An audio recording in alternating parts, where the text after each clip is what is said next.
Hello friends, स्वागत है आप सबका आपका अपना यूट्यूब चैनल अब पढ़ेगा इंडिया में। आज हम लोग इस वीडियो में देखेंगे, जैसा कि आप लोगों ने थंबनेल पे देखा होगा, जो बिहार दरोगा पीटी की जो परीक्षा 2024 में जो अपकमिंग वैकेंसी आने वाली है, जैसा कि आप लोगों को भी पता होगा न्यूज़पेपर या फिर अन्य स्रोतों के द्वारा कि 2024 में छठ पूजा के बाद जस्ट ही बिहार दरोगा की वैकेंसी जो है वो अनाउंस की जाएगी और वो लमसम 2000 प्लस सीटों पर इसकी वैकेंसी जो है वो देखने के लिए आप लोगों को मिल सकता है। तो उस क्रम में आज हम लोग एडुसंधान एक टेस्ट सीरीज एडुसंधान के द्वारा जो टेस्ट सीरीज ऑर्गेनाइज करवाया जाता है उसका आज हम लोग वॉल्यूम 1 का सेट 2 आज हम लोग करेंगे। तो चलिए अब बढ़ते हैं अपने वीडियो की तरफ। आज का जो हमारा पहला क्वेश्चन है वो यह कह रहा है कि अंतर्राष्ट्रीय सौर गठबंधन में शामिल होने वाला 100वां पूर्ण सदस्य कौन बना है। तो अंतर्राष्ट्रीय सौर गठबंधन में शामिल होने वाला जो 100वां पूर्ण सदस्य है वो बना है पराग्वे। तो इस क्वेश्चन का जो सही आंसर होगा वो होगा ऑप्शन नंबर सी, यानी कि पराग्वे। याद रखिएगा, इससे पहले अगर आपसे पूछा जाए कि 99वां कौन बना है तब याद रखिएगा स्पेन जो है वो 99 बना है और 100वां देश जो बना है वो बना है पराग्वे। भारत से एक चीज याद रखिएगा, भारत जो है वो विश्व का तीसरा सबसे अधिक सौर ऊर्जा उत्पादन वाला देश जो है वो बन गया है। अंतर्राष्ट्रीय सौर गठबंधन की अगर बात करते हैं तो अंतर्राष्ट्रीय सौर गठबंधन का जो गठन हुआ था वो कब हुआ था? 30 नवंबर 2015 को हुआ था और इसका अगर हेडक्वार्टर आपसे पूछ ले तो कहाँ स्थित है? गुरुग्राम हरियाणा में स्थित है। नेक्स्ट क्वेश्चन है कि दल बदल विरोधी कानून अधिनियम जो है वो किस संविधान संशोधन के द्वारा लाया गया। तो दल बदल आप लोगों इसके नाम से भली भांति परिचित होंगे। 52वां संविधान संशोधन हुआ था कब? 1985 में। उसके द्वारा दल बदल विरोधी अधिनियम जो है वो 10वीं अनुसूची में जोड़ा गया था, जिसका उद्देश्य जो था वो दल बदल पर रोक लगाना और साथ ही साथ केंद्र और राज्य में मंत्री परिषद के आकार को सीमित करना था। तो इस क्वेश्चन का जो सही आंसर होगा वो होगा ऑप्शन नंबर सी, यानी कि 52वां संविधान संशोधन 1985। और ऑप्शंस की अगर बात करते हैं, अगर 78वां संविधान संशोधन की बात कीजिएगा तो ये कब हुआ था? ये हुआ था 1995 में और इसके द्वारा हुआ क्या था कि 9वीं अनुसूची में विभिन्न राज्यों के द्वारा पारित 27 भूमि सुधार विधेयकों को समाविष्ट किया गया था। अगर 85वां संविधान संशोधन की बात कीजिएगा तो ये हुआ था कब? 2001 में हुआ था और इसके तहत सरकारी सेवाओं में अनुसूचित जाति जनजाति के अभ्यर्थियों के लिए पदोन्नति में आरक्षण की व्यवस्था की गई थी।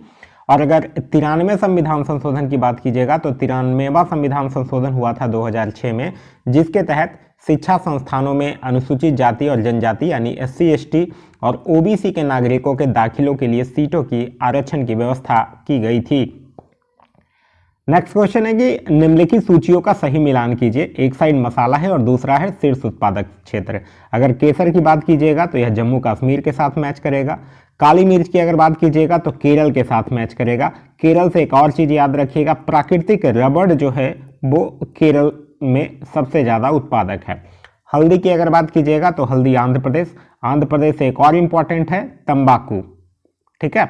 जीरा की अगर बात करते हैं तो जीरा से याद रखिएगा राजस्थान और राजस्थान से एक और याद रखिएगा तिलहन। क्लियर? चलिए नेक्स्ट क्वेश्चन है क्वेश्चन नंबर 4। क्वेश्चन नंबर 4 कह रहा है कि यूनेस्को की सूची में भारत का पहला साहित्य शहर कौन बना है। तो भारत का पहला साहित्य शहर कौन बना है?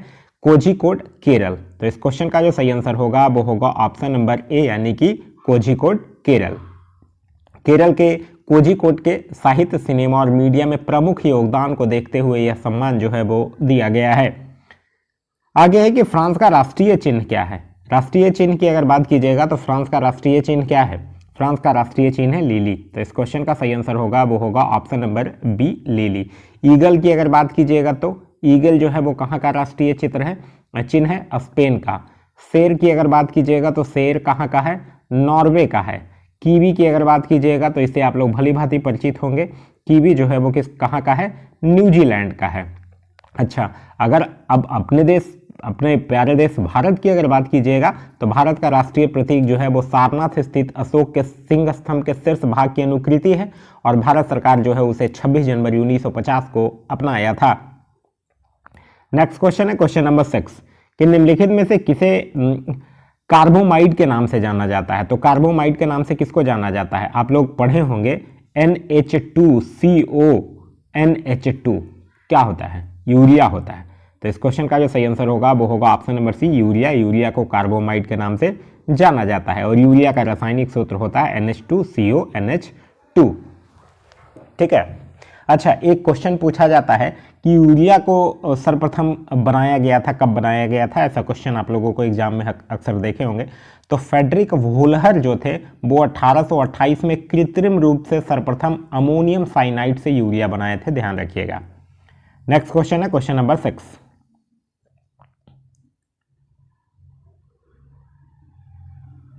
सॉरी 6 कंप्लीट हो गया, क्वेश्चन नंबर 7 है। 7 ये मैथ्स का क्वेश्चन है। अब आगे क्वेश्चन नंबर 8 भी मैथ्स का है। क्वेश्चन नंबर 9 पे आते हैं। क्वेश्चन नंबर 9 की अगर बात कीजिएगा तो कह रहा है कि कृषि में प्रयुक्त यूरिया में नाइट्रोजन की मात्रा निम्नलिखित में से कितनी होती है? तो यूरिया में नाइट्रोजन की मात्रा अगर आपसे पूछे तो वो कितना होता है? 46% होता है। तो इस क्वेश्चन का जो सही आंसर होगा वो होगा ऑप्शन नंबर बी, यानी कि 46% होता है। आगे है अल्प बेरोजगारी का अन्य नाम क्या है? तो अल्प बेरोजगारी को हम लोग छिपी हुई बेरोजगारी के नाम से जानते हैं। तो इस क्वेश्चन का सही आंसर होगा वो होगा ऑप्शन नंबर बी, यानी कि छिपी हुई बेरोजगारी। आगे है कि प्रथम जनसभा का आयोजन कहाँ किया गया था? प्रथम जनसभा का आयोजन कहाँ किया गया था? प्रथम जनसभा का आयोजन जो है वो पाटलिपुत्र में 300 ईसा पूर्व में हुआ था। ठीक है। और चंद्रगुप्त मौर्य के शासनकाल के दौरान हुआ था, जिसकी अध्यक्षता जो है वो किसके द्वारा किया गया था? स्थूलभद्र के द्वारा किया गया था। तो इस क्वेश्चन का जो सही आंसर होगा वो होगा ऑप्शन नंबर बी, यानी कि पाटलिपुत्र। अगर आपसे पूछ दे कि द्वितीय जनसभा कहाँ हुआ था तो द्वितीय जनसभा जो है वो बल्लभी गुजरात में हुआ था और क्षमा श्रवण की अध्यक्षता में हुआ था। क्लियर है? चलिए आगे है कि जीवों के निम्नलिखित वर्गों में से किस वर्ग के जीव खाद्य पदार्थों को शरीर से बाहर ही पचाकर उसका अवशोषण कर लेते हैं? तो जीवों के निम्नलिखित वर्गों में से कौन सा ऐसा वर्ग होता है? ईस्ट, मशरूम और ब्रेड की फफूंद। तो इस क्वेश्चन का जो सही आंसर होगा वो होगा option number B. Next question है क्वेश्चन नंबर 13। क्वेश्चन नंबर 13 कह रहा है कि निम्नलिखित में से किसने दीवाने खैरात विभाग की स्थापना की है? तो दीवाने खैरात विभाग की स्थापना किसके द्वारा किया गया था? फिरोज शाह तुगलक के द्वारा किया गया था। तो इस क्वेश्चन का सही आंसर होगा वो होगा option number C, Firoz Shah Tughlaq. Firoz Shah Tughlaq जो था वो गरीब लड़कियों की शादी करवाने के लिए दीवाने खैरात विभाग की स्थापना जो है वो किया था। फिरोज शाह तुगलक से और भी कुछ अन्य इंपॉर्टेंट चीज़ें हैं जो आपको ध्यान में रखना होगा, जो अक्सर एग्जाम में पूछा जाता है। फिरोज शाह तुगलक जो था वो अपने शासनकाल में 24 कष्टदायक करों को समाप्त करके केवल 4 कर वसूलने का आदेश दिया था। ब्राह्मणों पर जजिया लागू करने वाला पहला मुसलमान शासक जो था वो फिरोज शाह तुगलक ही था। यह एक नया सिंचाई कर लगाया था जो कि उपज का 1/10 भाग था। इसने 5 बड़ी नहरों और 300 नए नगरों की स्थापना की थी। सबसे अधिक दासों की संख्या इसी के समय में हुआ था। दासों की देखभाल के लिए इसने एक दीवाने बंदेगान की भी स्थापना किया था और साथ ही साथ खिजराबाद और मेरठ से अशोक के 2 स्तंभों को दिल्ली लाकर स्थापित भी जो है वो फिरोज शाह तुगलक के द्वारा ही किया गया था। आगे नेक्स्ट क्वेश्चन है क्वेश्चन नंबर 14। क्वेश्चन नंबर 14 कह रहा है कि निम्न में से कौन घटना एवं उनके कारक जो है वो सुमेलित नहीं है, यह आपसे पूछ रहा है। टिंडल प्रभाव, प्रकाश का प्रकीर्णन, बिल्कुल सुमेलित है। आसमान का नीला दिखना, प्रकाश का प्रकीर्णन, बिल्कुल सुमेलित है। तारे का टिमटिमाना, प्रकाश का वायुमंडलीय अपवर्तन, यह भी सुमेलित है। पानी में आंशिक रूप से डूबी हुई पेंसिल का मुड़ा हुआ दिखाई देना, प्रकाश का परावर्तन, ये गलत है, क्योंकि पानी में आंशिक रूप से डूबी हुई पेंसिल जो मुड़ा दिखाई देती है वो प्रकाश के परावर्तन नहीं बल्कि प्रकाश के अपवर्तन के कारण दिखाई देता है। तो इस क्वेश्चन का जो सही आंसर होगा वो होगा ऑप्शन नंबर डी।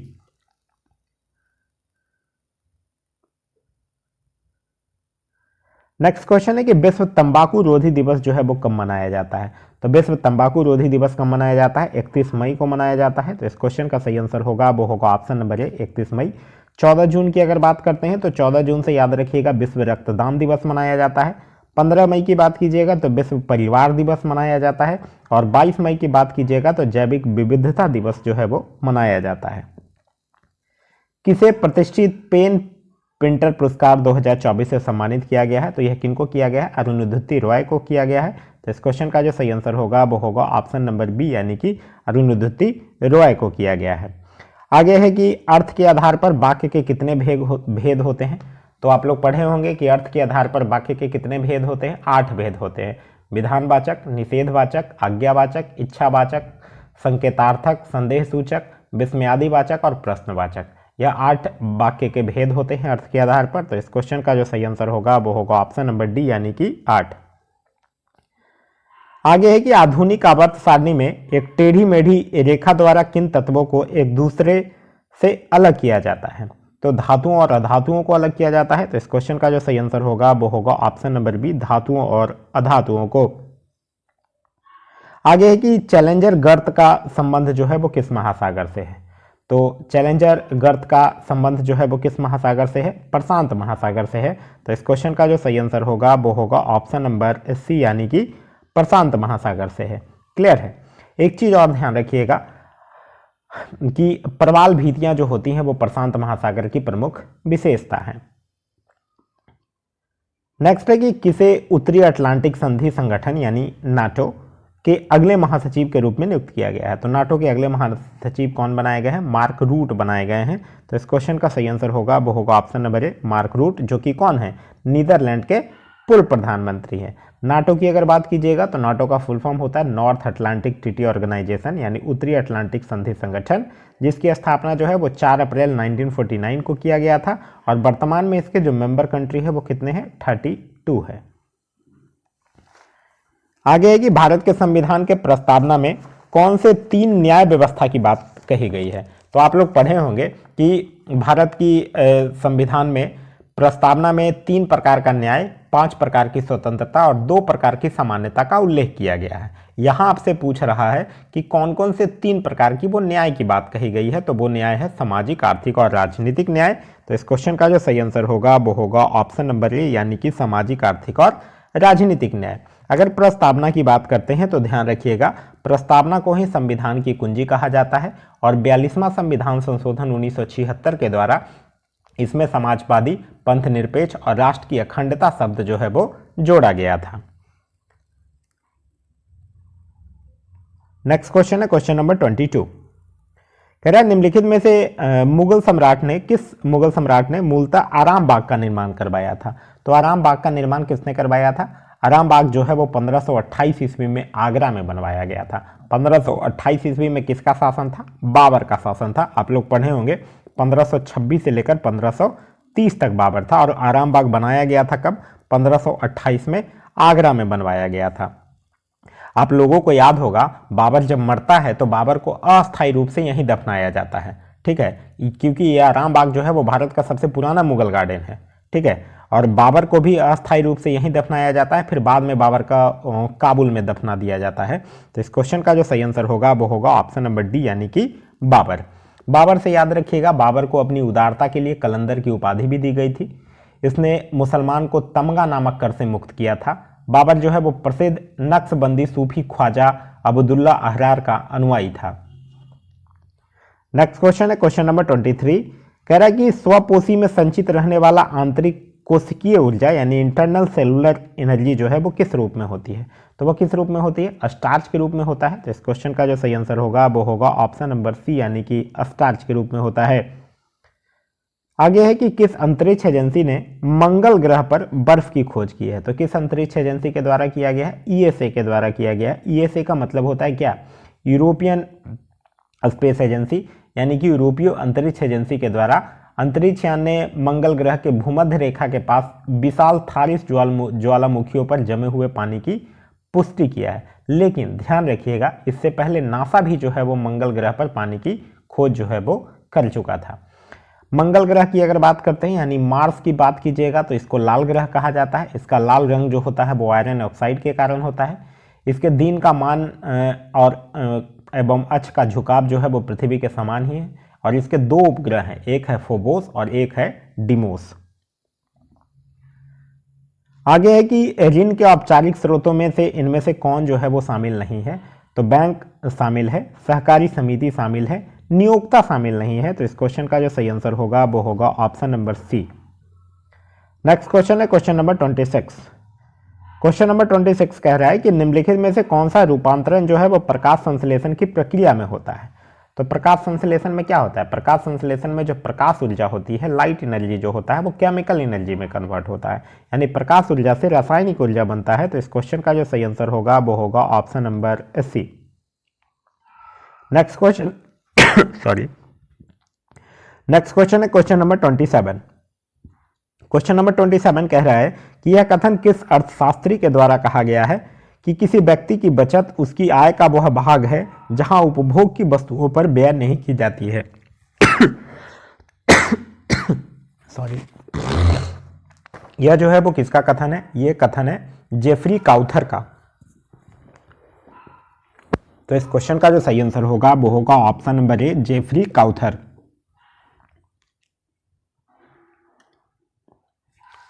आगे है कि निम्नलिखित में से किस शासक ने नालंदा महाविहार की स्थापना की थी? तो नालंदा महाविहार की स्थापना जो है वो किसके द्वारा किया गया है? कुमारगुप्त के द्वारा किया गया है। तो इस क्वेश्चन का जो सही आंसर होगा वो होगा ऑप्शन नंबर सी, यानी कि कुमारगुप्त के द्वारा किया गया है। कुमारगुप्त जो था वो गुप्त वंश का शासक था, जो कि 5वीं शताब्दी में नालंदा महाविहार की स्थापना किया था। और यह कौन था? चंद्रगुप्त द्वितीय का उत्तराधिकारी था।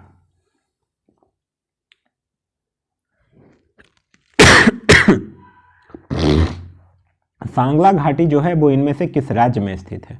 तो सांगला घाटी किस में स्थित है? हिमाचल प्रदेश में स्थित। सांगला घाटी हो गया, पिन घाटी हो गया, ये सब कहाँ स्थित है?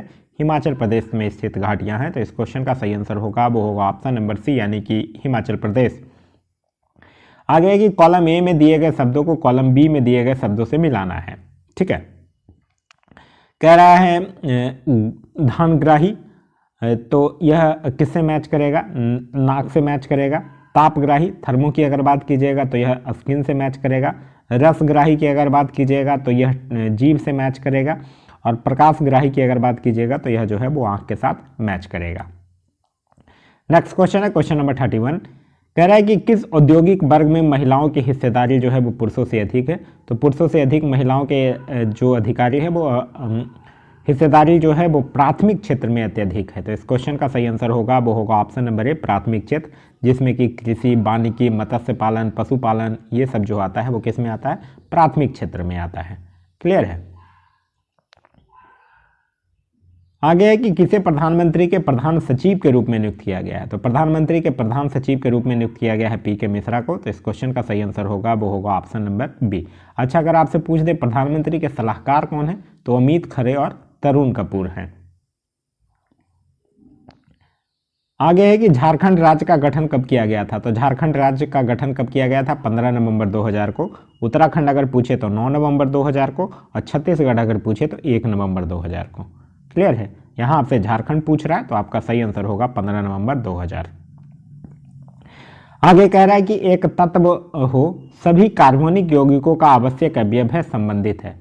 तो एक तत्व, ये हो नहीं, यहाँ जो होना चाहिए, एक तत्व जो सभी कार्बनिक यौगिकों से आवश्यक अवयव है वो संबंधित है किससे? समूह 14 से। तो इस क्वेश्चन का जो सही आंसर होगा वो होगा ऑप्शन नंबर समूह 14 से होगा इसका आंसर। ठीक है, क्योंकि कार्बन ही एक ऐसा तत्व है जो सभी कार्बनिक यौगिकों का एक आवश्यक घटक है। और कार्बन जो है वो आवर्त सारणी में द्वितीय आवर्त और समूह संख्या 14 में ही स्थित है, इसीलिए इसका आंसर जो होगा वो हो जाएगा 14। आगे है कि बादामी क्रांति का संबंध है। तो बादामी क्रांति किससे? मसाला उत्पादन से। बिल्कुल सही है। तो इस क्वेश्चन का सही आंसर होगा वो होगा ऑप्शन नंबर ए। आलू उत्पादन की बात करते हैं तो याद रखिएगा गोल क्रांति। तिलहन उत्पादन से याद रखिएगा पीली क्रांति। और बायोडीजल उत्पादन से अगर पूछ ले तब याद रखिएगा कृष्ण क्रांति। नेक्स्ट क्वेश्चन है क्वेश्चन नंबर 36। कह रहा है कि बिहार, उत्तर प्रदेश जैसे कुछ भारतीय राज्यों में बच्चों के जन्म पर गाए जाने वाले लोक संगीत को क्या कहा जाता है? ठीक है, जैसे कि बिहार, उत्तर प्रदेश में जो कुछ राज्यों में जो लोक संगीत गाया जाता है, जैसे कि आप लोग एक अभी गाना बहुत ज़्यादा वायरल हुआ था और लोग सुनते हैं कि बबुआ डीएम हुई है, फलाना ठिकाना जो भी है, तो उसको क्या कहा जाता है? सोहर कहा जाता है। तो इस क्वेश्चन का सही आंसर होगा वो होगा ऑप्शन नंबर ए, यानी कि सोहर।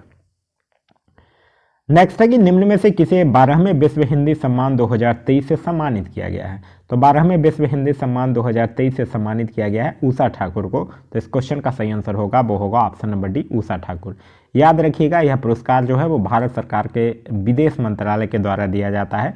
और 12वां विश्व हिंदी सम्मेलन 2023 में जो आयोजन है वो फिजी में किया गया था। नेक्स्ट है कि निम्नलिखित में से किस यंत्र में विद्युत धारावाही चालक तथा चुंबकीय क्षेत्रों दोनों का उपयोग नहीं होता है? विद्युत मोटर में तो होता है, ठीक है, माइक्रोफोन में भी होता है, लाउड स्पीकर में भी होता है, टोस्टर में नहीं होता है। तो इस क्वेश्चन का जो सही आंसर होगा वो होगा ऑप्शन नंबर डी, यानी कि टोस्टर। नेक्स्ट क्वेश्चन है क्वेश्चन नंबर 39। कह रहा है अंतर्राष्ट्रीय शांति और सुरक्षा के संवर्धन से संबंधित है। अनुच्छेद 40 नहीं, अनुच्छेद 40 जो है वो ग्राम पंचायतों के गठन से संबंधित है। अनुच्छेद 48 वो कृषि एवं पशुपालन के गठन से संबंधित है। अनुच्छेद 44 ये यूनिवर्सल सिविल कोड यानी समान नागरिक संहिता से संबंधित है। अब बचा अनुच्छेद 51। अनुच्छेद 51 ही जो है वो अंतर्राष्ट्रीय शांति और सुरक्षा के संवर्धन से संबंधित है। तो इस क्वेश्चन का जो सही आंसर होगा वो होगा ऑप्शन नंबर ए। आगे है कि दीनदयाल स्पर्श योजना की घोषणा जो है वो कब हुआ था। दीनदयाल स्पर्श योजना जो है ये एक्चुअली इसमें है क्या ना कि स्टैम्प्स में योग्यता और अनुसंधान को बढ़ावा देने के लिए छात्रवृत्ति के लिए ये किया गया था। तो इसका घोषणा जो है वो कब किया गया था, इसका घोषणा किया गया था 3 नवंबर 2017 को। तो इस क्वेश्चन का जो सही आंसर होगा वो होगा ऑप्शन नंबर बी यानी 3 नवंबर 2017। आगे है कि नीचे दिए गए वाक्य का अंग्रेजी में अनुवाद कीजिए। मुझे वहाँ जाना पड़ता है, मुझे वहाँ जाना पड़ता है का ट्रांसलेशन क्या होगा, I have to go there. तो इस क्वेश्चन का जो सही आंसर होगा वो होगा ऑप्शन नंबर ए। नेक्स्ट क्वेश्चन है क्वेश्चन नंबर 43। क्वेश्चन नंबर 43 कह रहा है कि निम्नलिखित के लिए उत्तरदायी कौन पादप हार्मोन जो है वो सुमेलित नहीं है, यह आपसे पूछ रहा है। कोशिकाओं को लंबी होने के लिए ऑक्सीन, बिल्कुल सही है। तने के वृद्धि के लिए जिब्रेलिन, यह भी बिल्कुल सही है। कोशिका विभाजन का प्रोत्साहन करने के लिए साइटोकानिन, यह भी बिल्कुल सही है। जीर्ण पुराने पत्तियों को यानी जीर्ण या फिर पुराने पत्तियों को झड़ने के लिए एथिलीन, ये गलत है क्योंकि जीर्ण पुराने पत्तियों को झड़ने के लिए एथिलीन नहीं बल्कि एब्सिसिक अम्ल जो है वो उत्तरदायी होता है। तो इस क्वेश्चन का जो सही आंसर होगा वो होगा ऑप्शन नंबर डी। आगे है कि गुप्त वंश का वह शासक कौन था जिसने हूनों को भारत पे आक्रमण करने से रोका था, यह बात कर रहा है स्कंदगुप्त की। तो इस क्वेश्चन का जो सही आंसर होगा वो होगा option number C Skandagupta. Skandagupta ही जो था वो सुदर्शन झील की पुनः मरम्मत करवाया था और स्कंदगुप्त ही जो था वो जूनागढ़ अभिलेख उत्तीर्ण करवाया था और स्कंदगुप्त ही जो था वो पर्णदत्त को सौराष्ट्र का गवर्नर नियुक्त किया था। आगे है कि भारत की संविधान सभा ने किस वर्ष में कामकाज प्रारंभ किया है। तो भारत की संविधान सभा जो है वो 1946 में अपना कामकाज प्रारंभ किया है। तो इस क्वेश्चन का सही आंसर होगा वो होगा ऑप्शन नंबर बी 1946। संविधान सभा का विचार जो है वो सर्वप्रथम स्वराज पार्टी ने 1924 में प्रस्तुत किया था। महिला सदस्यों की संख्या थी 15, अनुसूचित जनजाति के सदस्यों की संख्या थी 33 और हैदराबाद एक ऐसी देशी रियासत थी जिसके प्रतिनिधि जो है वो संविधान सभा में सम्मिलित नहीं हुए थे। संविधान सभा का गठन जो है वो 16 मई 1946 को कैबिनेट मिशन योजना के अंतर्गत किया गया था, जिसकी पहली बैठक जो है वो 9 दिसंबर 1946 को हुई थी। आगे है कि निम्न में से कौन सा देश जो है वो काकेसस राज्यों का हिस्सा नहीं है। ठीक है, जॉर्जिया है, आर्मेनिया है, अजरबैजान है, स्वीडन नहीं है। स्वीडन की जगह दक्षिणी रूस रहता तब सही था। देखिए काकेसस राज्य जो होता है वो काला सागर और कैस्पियन सागर के बीच एक अंतर महाद्वीपीय क्षेत्र है जिसमें कि जॉर्जिया है, आर्मेनिया है, अजरबैजान है, दक्षिणी रूस है। क्लियर है। आगे है कि बेसाल्ट चट्टानों के टूटने से बनने वाली काली मिट्टी के संबंध में असत्य कथन है। इसको रेगुर मिट्टी भी कहा जाता है, बिल्कुल सही है। कपास के लिए यह उपयुक्त मिट्टी है, यह भी बिल्कुल सही है। इसका सर्वाधिक विस्तार जो है वो तमिलनाडु और कर्नाटक में है, ये गलत है। इसका सर्वाधिक विस्तार जो है वो महाराष्ट्र और गुजरात में है, ये गलत है। इसमें मैग्नीशियम की बहुलता होती है, यह सही है। तो इस क्वेश्चन का सही आंसर होगा वो होगा ऑप्शन नंबर सी। नेक्स्ट है कि शब्द प्लस अर्थ की संधि का सही विकल्प क्या है। तो शब्द प्लस अर्थ की संधि का सही विकल्प है शब्दार्थ। तो इस क्वेश्चन का सही आंसर होगा वो होगा ऑप्शन नंबर सी। नेक्स्ट है कि इनमें से कौन वायलिन वादक नहीं है, आपसे पूछ रहा है। टी.एन. कृष्णन हैं, उसके बाद डॉक्टर एन. राजन भी हैं, जुबिन मेहता नहीं। जुबिन मेहता जो है वो एक सिमछिनी वादक हैं। तो इस क्वेश्चन का जो सही आंसर होगा वो होगा ऑप्शन नंबर सी। आगे है next question, question number 50। Question number 50 कह रहा है कि निम्नलिखित में से किसका उपयोग इत्र बनाने एवं स्वाद उत्पन्न करने वाले कारक के रूप में किया जाता है। तो यह एस्टर को किया जाता है। एस्टर एक्चुअली एक रासायनिक यौगिक है जो एक अम्ल से प्राप्त होता है। आमतौर पर एक एस्टर जो होता है कार्बोजेलिक अम्ल और एक अल्कोहल से प्राप्त किया जाता है। तो इस क्वेश्चन का जो सही आंसर होगा वो होगा ऑप्शन नंबर ए यानी कि एस्टर। नेक्स्ट क्वेश्चन है क्वेश्चन नंबर 51, कह रहा है कि विश्व प्रेस स्वतंत्रता सूचकांक 2024 में भारत कौन से स्थान पर है। तो विश्व प्रेस स्वतंत्रता सूचकांक 2024 में भारत 159वें स्थान पे है। तो इस क्वेश्चन का सही आंसर होगा वो होगा ऑप्शन नंबर बी। और याद रखिएगा इस सूचकांक में सिर्फ 3 देश कौन कौन रहा है। पहले नंबर पे नॉर्वे, दूसरे नंबर पे डेनमार्क और तीसरे नंबर पे स्वीडन। इसको जारी कौन करता है, इसको जारी करता है रिपोर्टर्स विदाउट बॉर्डर्स। और एक डेट याद रखिएगा 3 मई, जिसमें कि 3 मई को विश्व प्रेस स्वतंत्रता दिवस भी जो है वो मनाया जाता है।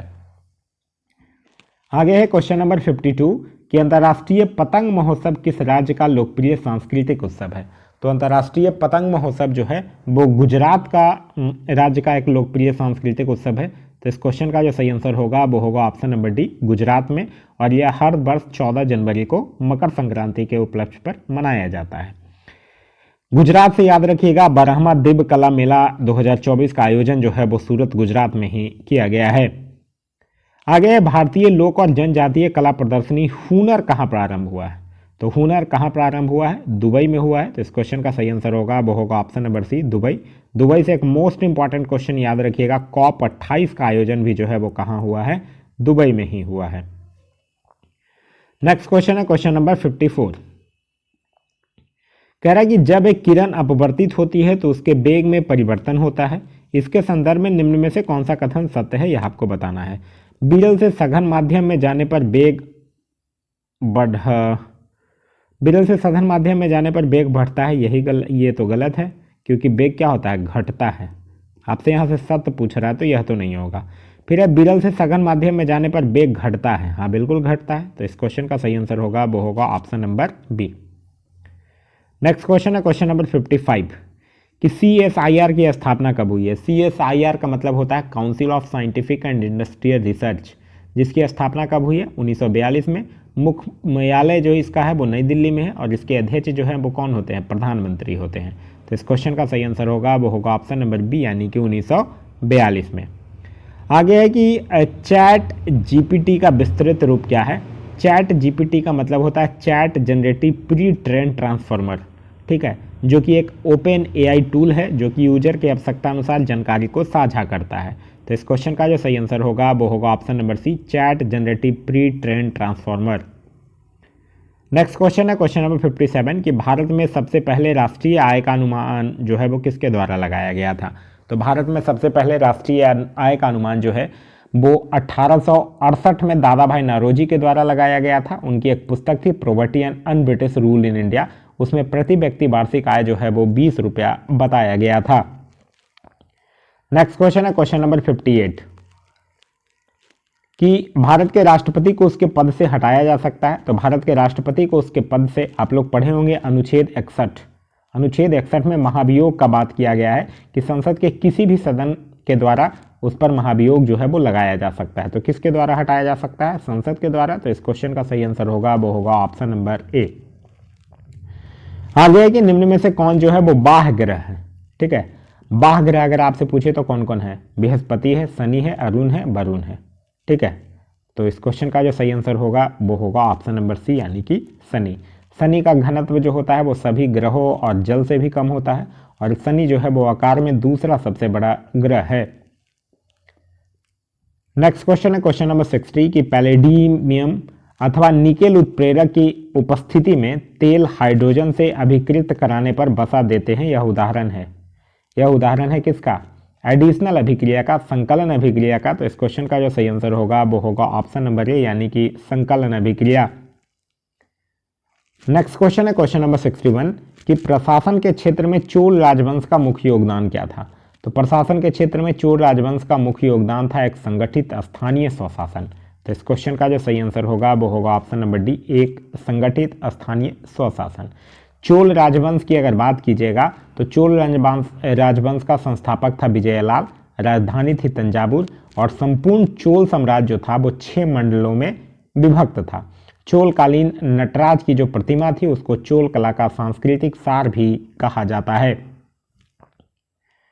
जिस देश का राष्ट्रीय आय अधिक हो उसे क्या कहते हैं। तो जिस देश का राष्ट्रीय आय अधिक हो उसको विकसित राष्ट्र कहा जाता है। तो इस क्वेश्चन का सही आंसर होगा वो होगा ऑप्शन नंबर बी, यानी कि विकसित। राष्ट्रीय आय की अगर बात कीजिएगा तो किसी भी अर्थव्यवस्था में एक वर्ष के दौरान उत्पादित अंतिम वस्तुओं तथा सेवाओं का मूल्य जो है वो राष्ट्रीय आय कहलाता है। आगे है कि किसे आकाशवाणी समाचार के महानिदेशक के रूप में नियुक्त किया गया है। तो आकाशवाणी समाचार के महानिदेशक के रूप में नियुक्त किया गया है मौसमी चक्रवर्ती को, जो कि कौन बनी है, आकाशवाणी समाचार के महानिदेशक बनी है। ठीक है,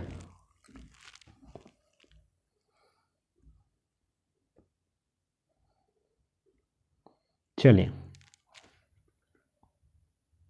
नेक्स्ट क्वेश्चन है क्वेश्चन नंबर 65 कि विद्युत चुंबकीय प्रेरण के नियमों का उपयोग निम्न में से किसको बनाने में उपयोग किया जाता है।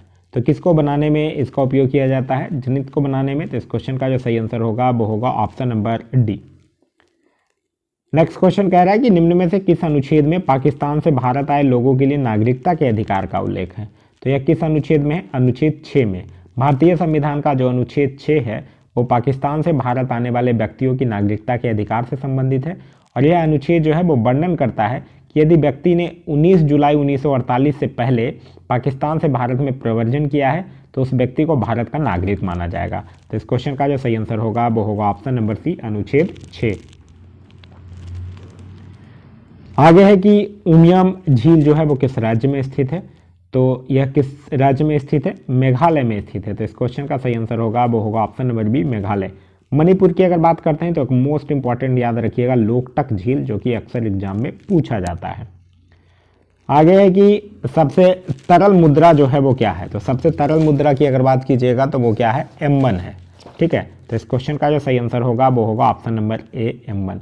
M1 से M4 की तरफ जाने पर जो तरल होगी वो कम होगी।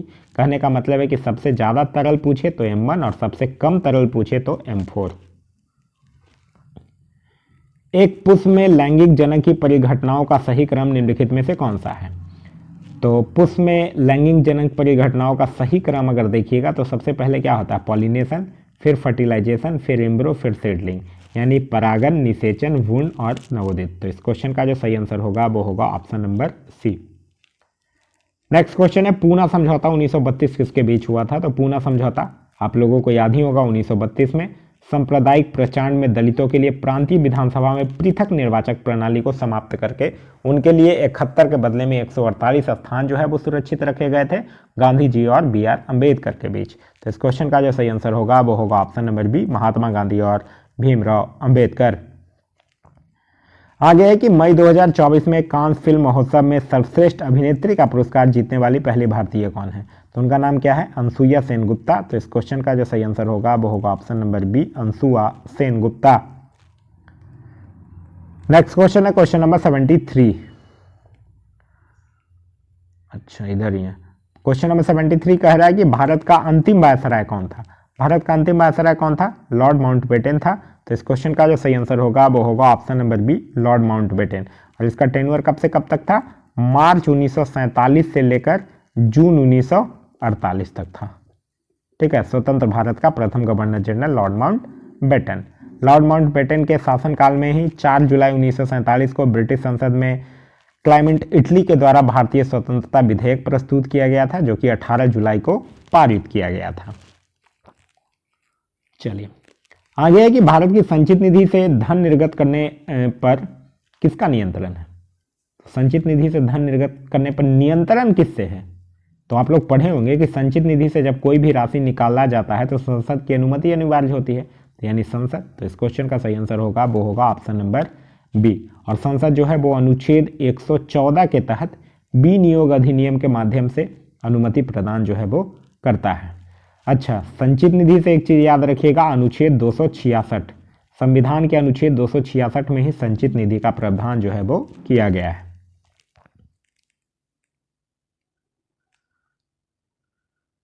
ठीक है, चलिए आगे है कि हिंदुस्तान पुस्तक के लेखक कौन है। हिंदुस्तान पुस्तक के लेखक है नीरज चंद चौधरी। तो इस क्वेश्चन का जो सही आंसर होगा वो होगा ऑप्शन नंबर बी, यानी कि नीरज चंद चौधरी। आगे है कि हावड़ा ब्रिज को आधिकारिक तौर पर किस वर्ष में खोला गया था। तो हावड़ा ब्रिज को आधिकारिक तौर पर 1943 में, और यह ब्रिज जो है वो किस नदी पर है, हुगली नदी पर पश्चिम बंगाल में बना गया है और 1965 में इसका नाम बदलकर रविंद्र सेतु जो है वो कर दिया गया।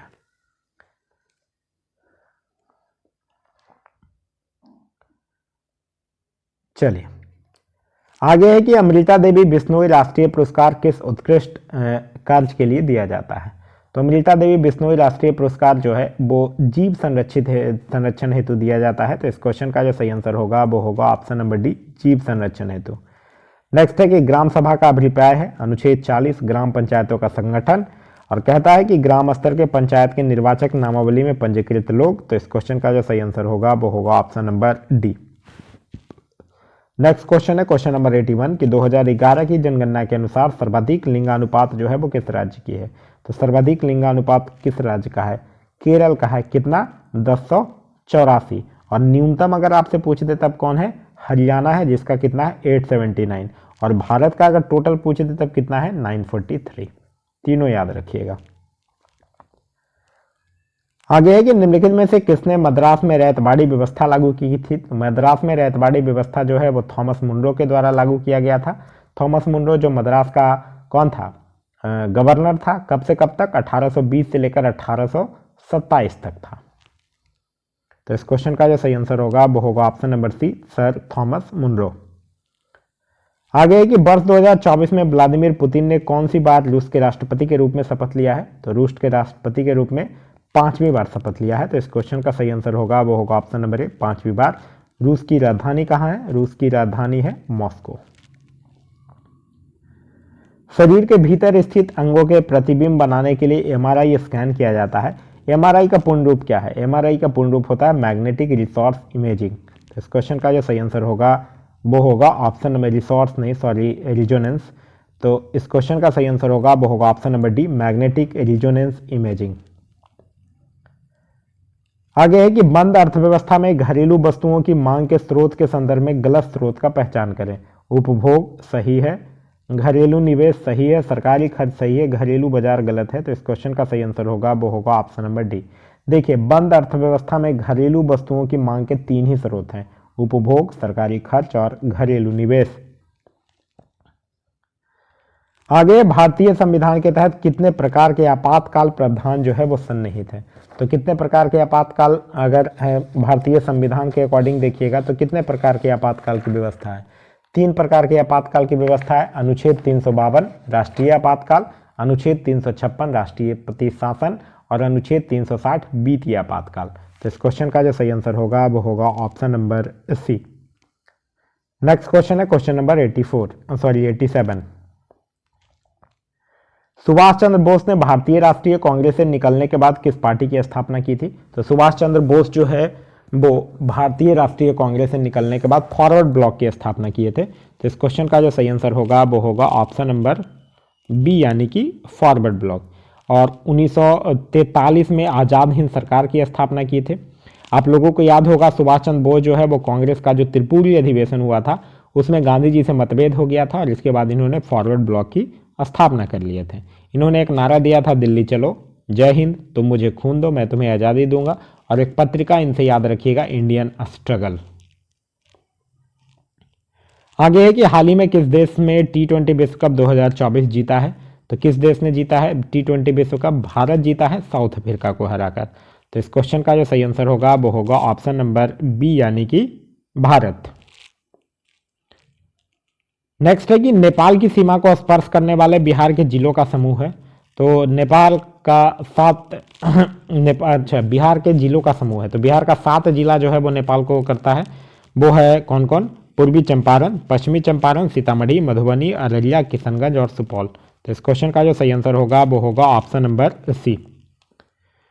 नेक्स्ट है कि पादपों में लचीलापन निम्नलिखित में से किसके कारण होता है। तो पादपों में लचीलापन जो होता है वो कॉलेनकाइमा के कारण होता है।